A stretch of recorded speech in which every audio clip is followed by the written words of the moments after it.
ఈరోజు మన చెదిరిన కళలో మీ ముందుకు తీసుకొస్తున్నాం ఒక ప్రముఖ వ్యక్తి. ప్రముఖ వ్యక్తి అని ఎందుకన్నానో మీకు ఇప్పుడు చెప్తా.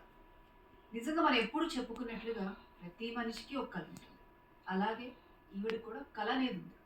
ఆ కళని ఎలా సాకారం చేసుకోవాలి? ఇప్పుడు ఆమె గురించి చెప్పాలంటే చాలా చెప్పాలి. ఎకనామిక్స్‌లో మాస్టర్స్ చేశారు. ఒక ఎంఎన్‌సి కంపెనీలో హెచ్ఆర్‌గా వర్క్ చేస్తున్నారు. ఇదంతా ఏముంది చాలామంది చేస్తారు కదా అని మీరు అనుకోవచ్చు. చెప్తాను. ఒక ట్రాన్స్ ఉమెన్ అయి ఉండి ఒక ఎంఎన్‌సి కంపెనీలో హెచ్ఆర్‌గా వర్క్ చేయడం మామూలు విషయమా? ఇప్పుడు మీకు అర్థమైందా నేను ఎందుకు ప్రముఖ వ్యక్తి అని చెప్పాను? ఎకనామిక్స్‌లో మాస్టర్స్ చేయడమే కాదు, మిస్ ట్రాన్స్ ఉమెన్‌గా 2018లో ఆవిడ ఎంపికయ్యారు. హ్మ్. ठीक 2018లో మిస్ ట్రాన్స్ ఉమెన్‌గా ఆవిడ ఎంపికయ్యారు. అంతేకాదు, ఇప్పుడు కమింగ్ నవంబర్‌లో జరగబోయే మిస్ యూనివర్స్ ట్రాన్స్ ఉమెన్‌లో ఆవిడ పార్టిసిపేట్ చేస్తున్నారు. నిజంగా ఇది చాలా గొప్ప విషయం. సాధారణ మహిళలు వీటిలో పార్టిసిపేట్ చేయడం, గెలవటం మనం ఎన్నో చూస్తూనే ఉన్నాం. కానీ ఒక ట్రాన్స్ అయ్యుండి కూడా ఇంతవరకు వచ్చి ఎన్నో అవరోధాలను, ఎన్నో మెట్లు ఎక్కుతూ వచ్చి కూడా ఈరోజు మన ముందున్నారు.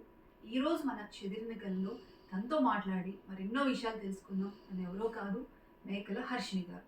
ఈవిడ ఈ పాటికే చాలా మందికి ఈవిడ పరిచయం కూడా, ఎన్నో ఇంటర్వ్యూస్‌లో చూసుంటారు. ఎన్నో యాక్టివిటీస్‌లో పాల్గొంటూ ఉంటారు. ఆల్రెడీ చాలా మందికి తెలుసు. ఇప్పుడు మరిన్ని విషయాలైతే మనం తెలుసుకునే ప్రయత్నం అయితే చేద్దాం. హాయ్ హర్షిని గారు, నమస్తే. నమస్తే అండి. ఎలా ఉన్నారు? I'm good. మీరు ఎలా ఉన్నారు? యాహ్! Super fine. అయితే మనం అసలు మీ జర్నీ నుంచి స్టార్టింగ్ నుంచి వెళ్దాం. చాలా యాహ్! మందికి తెలుసు. ఇంకొకసారి మనం సింపుల్‌గా చెప్పే ప్రయత్నం అయితే చేయండి. అసలు ఎప్పుడు మీరు ట్రాన్స్ ఉమెన్‌గా మారటానికి కానీ, మీలో ఈ ఫీలింగ్స్ ఉన్నాయని ఐడెంటిఫై చేసింది ఏ ఏజ్‌లో జరిగింది? మీ ఫ్యామిలీ బ్యాక్‌గ్రౌండ్ కానీ, ఇవన్నీ ఒకసారి సింపుల్‌గా చెప్పే ప్రయత్నం చేసేయండి.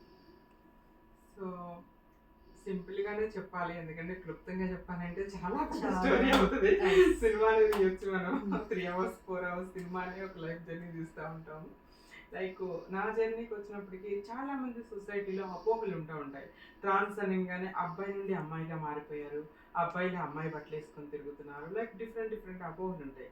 కానీ being a trans I know that pain. చిన్నప్పటి నుండి నేను ఫేస్ చేసిన ప్రాబ్లమ్స్ ఏంటి, డిస్క్రిమినేషన్ ఏంటి, నన్ను నేను ఏదో మనకి చాలా మంది చెప్తుంటారు శిల్పం చెప్తేనే ఒక రూపం వస్తుంది. కానీ బీయింగ్ ఏ ట్రాన్స్ ఉమెన్గా నన్ను నేను ఇలా తయారు చేసుకోవడం, నన్ను నేను చెప్పుకోవాల్సి వచ్చింది.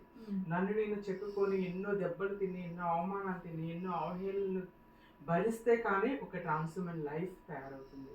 మీరు అన్నట్టుగా ఎప్పటి నుండి ఈ ఆలోచనలు, ఎప్పటి నుండి ఈ కోరికలు అనే ప్రశ్నకు వస్తే నాకే తెలియని వయసు, చిన్న వయసు.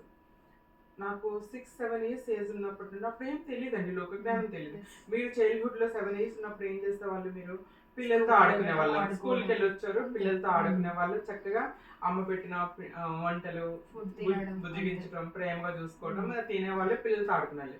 ప్రతి ఒక్కరి బాల్యం కూడా ఆనందంగా, అంటే నెమరు వేసుకోవటానికి తీపి జ్ఞాపకాల్లా ఉంటుంది. నా బాల్యం మాత్రం చేదు జ్ఞాపకాలు, అవమానాల అవహేళనతో ఉంటుంది.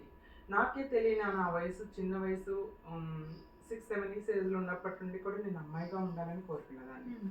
అబ్బాయిలా ఉండటానికి ఇష్టపడేదాన్ని. I don't know that age. ఆ ఏజ్‌లో నాకు తెలీదు నేను ఎందుకు ఇలా బిహేవ్ చేస్తున్నానని. But I want to be a girl. నేను ఫ్రాక్ వేసుకొని స్కూల్‌కి వెళ్ళాలి.